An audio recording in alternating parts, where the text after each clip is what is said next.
नमस्कार, मैं मनोज कुमार और आप देख रहे हैं हाल समाचार। बहुत बड़ी खबर, हमारे देश की वित्त मंत्री श्रीमती निर्मला सीतारमण जी, जिनके पास भारत के वित्त मंत्रालय का जिम्मा है, जो उसकी प्रमुख है, उनका कहना है कि उनके पास 2024 का इलेक्शन लड़ने को वित्त नहीं है।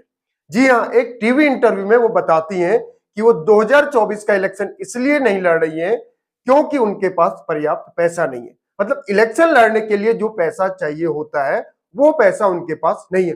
अब भारत के वित्त मंत्रालय की प्रमुख यानी एक हमारी वित्त मंत्री अगर ये कहें कि उनके पास वित्त ही नहीं है, पैसा ही नहीं है चुनाव लड़ने को, तो ये बात गले से नीचे नहीं उतरती। अब कितनी ईमानदारी से उन्होंने इस बात को बताया और कितनी इस बात के पीछे बेईमानी थी, ये तो वही जाने।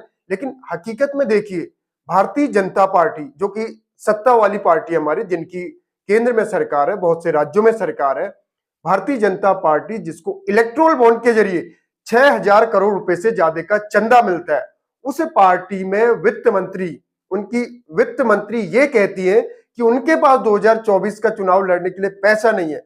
मतलब वो कहती है कि जो बीजेपी अध्यक्ष हैं जेपी नड्डा जी, उन्होंने उनसे कहा कि आप आंध्र प्रदेश या तमिलनाडु में से कोई एक जगह चुनिए जहां से आपको चुनाव लड़ना है। तो वो कहती है कि मैंने हफ्ते 10 दिन का समय लिया और उसके बाद सोचा समझा और देखा कि मेरे पास तो पैसा ही नहीं है, मतलब इलेक्शन लड़ने का पैसा नहीं है, इसलिए मुझे इलेक्शन नहीं लड़ना चाहिए। और यही कारण उन्होंने बताकर नड्डा जी से ये कहा कि मैं इलेक्शन नहीं लड़ूंगी, मतलब इलेक्शन लड़ने से साफ साफ मना कर दिया।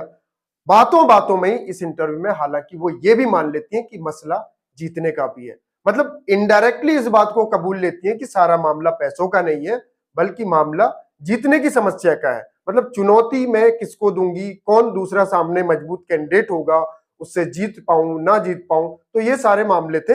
लेकिन उन्होंने पूरी तरह से बात डाइवर्ट कर दी, घुमा दी कि जो सारा मामला है, मतलब हम ईमानदार पार्टी हैं, हमारे पास जीतने के लिए, वित्त मंत्री हूं मैं, लेकिन मेरे पास जीतने के लिए या फिर इलेक्शन लड़ने के लिए, कैंपेनिंग के लिए पर्याप्त पैसा नहीं है कि मैं इस चुनाव को जीत सकूं।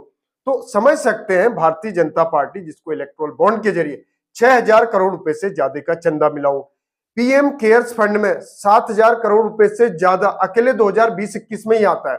और इस फंड की ये खूबी है कि इसको भारत की कंसोलिडेटेड फंड का हिस्सा नहीं माना जाता, मतलब संचित निधि का हिस्सा नहीं है, इसलिए सूचना का अधिकार अधिनियम के दायरे से ये मुक्त है। आप इसके तहत किए जाने वाले खर्चों का ब्यौरा या फिर किस मद में खर्च किया जा रहा है, कहां कितना खर्च किया गया है, इसकी जानकारी नहीं मांग सकते।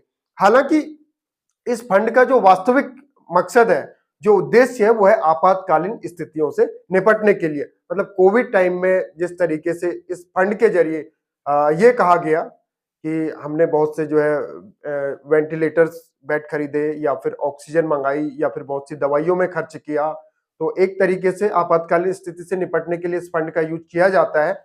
लेकिन अब हमें जब सूचना के अधिकार के तहत यही जानने को नहीं मिलेगा कि इस फंड का कब कहां कितना यूज किया जा रहा है, तो हमारी तरफ से हमें नहीं पता कि इसका बीजेपी अपने कैंपेनिंग के लिए इसको खर्च कर रही है या फिर वास्तव में आपातकालीन स्थितियों से निपटने के लिए खर्च कर रही है। लेकिन कुल मिलाकर हमारे देश की वित्त मंत्री के पास 2024 का लोकसभा चुनाव लड़ने के लिए पैसा नहीं है।